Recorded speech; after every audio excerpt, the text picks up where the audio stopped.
العالمین والعاقبۃ المتقین الصلاۃ والسلام علی خاتم النبیین۔ اللہ سے دعا ہے کہ اللہ تعالیٰ ہم سب کو اپنے ذکر حق کی توفیق عطا فرمائے۔ اور میں آپ کو صحیح بات بتاؤں کہ اللہ کی ذکر کی مجلس میں جب بھی بیٹھو تو اللہ کے واسطے آواز نکالا کرو۔ کبھی یہ نہ سوچا کرو کہ میرے برابر میں کوئی دوست بیٹھا ہے یا احباب بیٹھا ہے یا محلے والے بیٹھے ہیں، وہاں جا کے کہیں گے آپ اللہ کو یاد کرو۔ اللہ کو اس طرح یاد کرو جو حضور اکرم صلی اللہ علیہ وسلم کا ارشاد گرامی کے جیسے پاگل اور مجنون یاد کرتے ہیں۔ اگر آپ کی چپل ابھی مل جائے تو آپ اتنی زور سے آواز دو گے کہ یہاں سے گیٹ تک جائے گی، لیکن بھائی اللہ کے لیے بھی آواز نکالا کرو، اس لیے کہ اللہ کے سوا دنیا میں کسی کا بھی کوئی نہیں، چاہے کوئی بھی شخص ہو، جتنا لاکھ پتی ہو، کروڑ پتی ہو، اللہ کے سوا کسی کا کوئی نہیں ہے۔ اللہ سے دعا ہے کہ اللہ تعالی ہم سب کو اپنے ذکر حق کی توفیق عطا فرمائے، اس لیے کہ تمام کام اللہ کے ذکر سے ہی ہوتے ہیں۔ اور یہ بیان ہے حضرت علامہ اجمل قادری رضا قادری کا، اور میں سنتا بھی نہیں ہوں اس لیے کہ یقین مانے کہ اس کے بیان میں مزہ آ جاتا ہے۔ ہجرت مدینہ، مکہ مکرمہ سے جب حضور اکرم صلی اللہ علیہ وسلم نے ہجرت کی اور آپ پہنچے آگے تو دیکھا گرمی سخت ہے۔ آپ کو پتہ ہے یہاں کی گرمی آپ کو چین نہیں دیتی، وہاں کی گرمی تو یہ سمجھے کہ سوال ہی نہیں پیدا ہوتا، وہی لوگ وہ سنبھال سکتے ہیں۔ دیکھا کہ ایک جگہ خیمہ لگا ہوا ہے مدینے کے قریب ہی، اور اس کے اندر ایک خاتون بیٹھی ہے۔ آپ اندر کو کھڑکایا تھا آ جائے، جب اندر گئے تشریف لے گئے تو آپ کو پیاس بڑی زور سے لگی ہوئی تھی، آپ نے پانی مانگا، پانی پیا۔ اس کے بعد آپ نے کہا کہ کچھ کھانے کو دو، تو اس نے کہا اس عورت کا نام تھا معوت، عربی نام ہے، اور عربیوں کے اندر مہمانوں کی بڑی یہ سمجھے کہ مہمان نوازی ہوتی ہے۔ تو کہا کہ بھائی کھانے کو دو۔ اس نے کہا کہ بابا بات یہ ہے کہ میرے گھر میں کھانے کو کچھ بھی نہیں۔ آپ نے دیکھا ایک طرف ایک بکری کھڑی ہوئی ہے، پتلی ٹبلی سی۔ کہا کہ میں کیا اس بکری کا دودھ دھو لوں اگر آپ اجازت دیں؟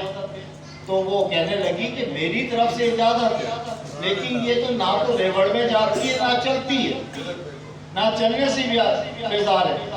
آپ نے کہا اگر آپ اجازت دو تو میں اس کا دودھ دھو لوں۔ تاکہ اگر ہنس کے بولی کہ اگر آپ اس کا دودھ نکال سکتے تو نکال لو۔ اسے کیا پتا کہ بندہ آیا کون ہے، کیا کون شخص کھڑا ہوا مجھ سے بات چل رہا ہے۔ آپ حضرت ابو بکر صدیق جو تھے اس بکری کو لے کے آپ کے سامنے آ گئے۔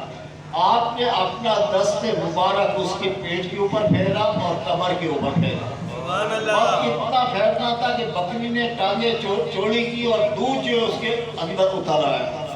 آپ نے دھونا شروع کر دیا، جو معوت کا برتن تھا وہ بھی بھر گیا۔ آپ نے کہا دوسرا برتن لے گیا، دوسرا برتن آیا وہ بھی بھر گیا۔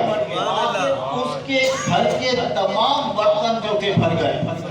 آخر اس کے بعد حضور اکرم صلی اللہ علیہ وسلم نے بھی وہ دودھ پیا، اور اس کے بعد اس کے بچے نے بھی معوت کے دودھ پیا، معوت نے بھی دودھ پیا، تمام محلے بھی بڑھ گیا۔ اب وہاں سے نکلے آپ دعا دے کے، اب یہ عورت خوشی کے مارے آپ کا نام پوچھنا بھول گئی۔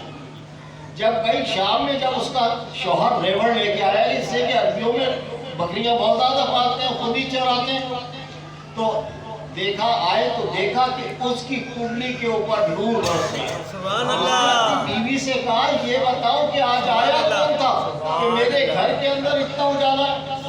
اس نے کہا کہ بات یہ، اب نام کیا بتائے کرنے کی، کہ آج وہ ساتھ کا نام اس نے دیا کہ آج کوئی مبارک آیا تھا ہمارے گھر میں، اور اس نے بکری کے اوپر ہاتھ پھیرا اور اس کے دودھ دینا شروع کر دیا۔ آج کل کے تو لوگ انجیکشن لگاتے ہیں گائے یا بھینس کو، وہ دودھ دیتی ہے اور 5-6 مہینے کے بعد اسے کاٹ دیا جاتا ہے، اور دودھ کے وہ تو میری نبی رحمت کے ہاتھ پھیرا تھا، دودھ ختم ہونے کا نام ہی نہیں لے رہی، اور ماشاءاللہ وہ کھا کے اور چوڑی ہو گئی۔ اب اس کے بعد کہا کہ آج معوت آیا تھا، اور وہ جو ہے مطلب آج مبارک آیا تھا، وہ ہمارے گھر کے اندر اور ہمارے پاس کھانے کو کچھ نہیں تھا، انہوں نے ہاتھ پھیرا اور یہ جو ہے بکری دودھ دینا شروع کر دیا۔ تو بات یہ کہ آپ اس کے گھر میں آپ ہی کا ذکر پھر ہونے لگا۔ کہنے کہ تھا وہ کیسا؟ اب وہ عربی عورت تھی، دیہاتی عورت تھی، دیہاتی عورت کو کیا پتا، اس نے کہا ایک بہت خوبصورت آدمی تھا، آتے ہوئے دور سے خوبصورت لگتا تھا، جب قریب آیا تو اس کا چہرہ جو تھا چاند کی طرح چمک رہا تھا، اور اس کی آنکھوں میں اتنی چمک تھی کہ میں بتا نہیں سکتی، جب بات کرتا تو ایسا کرتا تھا کہ اس کی بات کے اوپر عمل کر لیا جائے، اثر تھا اس کی بات۔ اس کے گھر میں حضور کا ذکر شروع ہو گیا۔ ایک دن ماوا سودا لینے نکلی تو برابر کی بستی میں نہیں ملا، اگلی بستی دور تھی، جب ماں گئی تو مدینے کی بستی تھی، تو ابھی شہر میں گھوم ہی رہی تھی، سودا لے ہی رہی تھی، بچہ ساتھ تھا۔ بچے نے حضرت ابو بکر صدیق کو بازار سے نکلتے ہوئے دیکھے، تو بچے نے اپنی ماں سے کہا کہ دیکھو وہ مبارک کا ساتھی جا رہا ہے، بڑی زور زور سے۔ تو اس نے کہا کہاں جا رہا ہے؟ وہ بھی آ گئی آپ کے پاس، حضرت ابو بکر صدیق کو کہنے لگی کہ وہ مبارک تھا۔ اب یہ تو خود ساختہ نام ہے مبارک۔ آپ نے کہا بھائی کون مبارک؟ کہنے لگے اس دن جو تمہارے ساتھ تھے جنہوں نے میری بکری کا دودھ بڑھا دیا تھا۔ آپ کے فوراً ذہن میں آ گیا کہ حضور اکرم صلی اللہ علیہ وسلم کہا کہ آؤ میں تمہیں مبارک سے ہی ملواتا ہوں۔ آپ مسجد نبوی میں تشریف فرماتے، وہ گئی آپ کی پاؤں پکڑے، بڑی اس نے عزت دی آپ کو، اور آپ نے کہا کہ بیٹا تو باہر ہی رہنا شروع کر دے۔ کچھ دن حضور کے پاس رہی، اس کے بعد جب وہ گئی تو ایمان کی دولت سے مالا مال ہوئی۔ اللہ سے دعا ہے کہ اللہ تعالی ہم سب کو حضور اکرم صلی اللہ علیہ وسلم کے اسوائے حسنہ پہ چلنے کی توفیق عطا فرمائے۔ اس کے بعد ہے جادوگر بادشاہ اور جوانی کی عبادت، اس لیے کہ جوانی میں جو شخص عبادت کر لیتا ہے وہ اللہ کا ولی ہو جاتا ہے۔ یہ میری بات سن لے، یہ جو بیان ہے تبرانی اور اپنے کیا کہتے ہیں اس سے اور مسلم سے میں حدیث ہے آپ کی کہ ایک جادوگر بادشاہ تھا جو اپنے جادو کے زور پہ بادشاہت کیا کرتا تھا۔ ایک دن جادوگر نے بادشاہ کو پیغام بھیجا کہ بھائی اب میں بوڑھا ہو چکا ہوں، اب میرے میں طاقت نہیں رہی ہے، اب ایسا کر کوئی بندہ ایسا بھیج دے میرے پاس تاکہ میں اسے جادو سکھا سکوں اور تیری حکومت چلتی رہے۔ اس نے کیا کیا، اور بندہ تو کوئی نہیں ملا، ایک 20-25 سال کا نوجوان تھا یا 16 سال کا سمجھ لو، کہا کہ اس کا جب ٹیسٹ لیا تو سب میں قابل وہی نکلا، بہت ذہنی قابل تھا، کہا کہ اس کو اس کے پاس بھیجو۔ بچہ جو وہ لڑکا جو تھا جادوگر کے پاس جا کے جادو سیکھنے لگا۔ جب سیکھنے لگا تو بیچ کے اندر ایک راہب بیٹھا ہوتا تھا۔ اب بچہ روز دیکھتا کہ راہب کے پاس جو ہے بھی رش ہوتا ہے اور جادوگر کے پاس جاتا ہوں تو وہاں ایک دو ہی آدمی ہوگا ایسا۔ اب یہ راہب کے پاس ہی بیٹھنے لگا۔ راہب جو تھا وہ حضرت عیسیٰ علیہ السلام کی باتیں بتاتا تھا، اچھی باتیں بتاتا تھا، اللہ کی باتیں بتاتا۔ اس نے کہا بابا کہ ایک دن راہب سے پوچھا تو کیوں آتا ہے بیٹا؟ کہنے لگے بابا بات یہ کہ فلاں بادشاہ کا مسئلہ ہے۔ اس نے کہا جادو سیکھ بیٹا۔ کہنے لگے بھائی جادو سیکھنے والا تو کافر ہے، اسلام سے بالکل گیا ہوا ہے، تو ایسا کر مسلمان ہو جا اور قرآن پاک پڑھنا شروع کر دے۔ حدیث اور قرآن کا جب تم نے پڑھ لیا تو پھر تیرے سامنے کوئی بھی نہیں کھڑا ہو سکتا، اس کا تعلیم ایمان ہو سکتا۔ تو اس نے بات کی بات بچے کی آ گئی سمجھ میں، اس لیے کہ کم عمری میں تو جو بات بیٹھ جائے وہ آ جائے، تو یہ بابا سے بھی سیکھنے لگا اور وہاں بھی جانے لگا۔ اب یہ بات کیونکہ حضور اکرم صلی اللہ علیہ وسلم نے کیا کہتے ہیں اس کی دن عامر تھی تو اس کی بات سمجھ میں آنے لگی۔ ایک دن ہوا کیا کہ بیچ میں آ رہا تھا، یہ حضور اکرم صلی اللہ علیہ وسلم کی حدیث مبارکہ بتا رہا ہوں، خود آپ نے اس میں بتایا، پچھلے زمانے کے لوگوں میں سے آپ نے بتایا۔ تو آپ نے اس بچے نے دیکھا کہ راستے میں ایک بہت بڑا اژدہا پڑا ہوا ہے جس نے راستے کو روکا ہوا ہے۔ اس نے کہا اگر یہ بتا، وہ جادوگر پتھر اٹھایا چکن کر اور پھینکا کہ اگر وہ جادوگر سچا ہے تو تو بڑھ جا، پھینکا ٹچ سے بس نہیں ہوا۔ کہا کہ وہ عالم اچھا ہے جو مجھے قرآن کی باتیں بتا رہا ہے تو سچا ہے، تو تم آپ جیسے ہی پتھر پھینکا اژدہا مر گیا۔ اس کا اسلام کی طرف رجحان بڑھ گیا۔ آخر ہوا یہ ہوا اللہ تعالیٰ نے اس کو، اللہ نے جوانی کے اندر اللہ کا ولی بنا دیا۔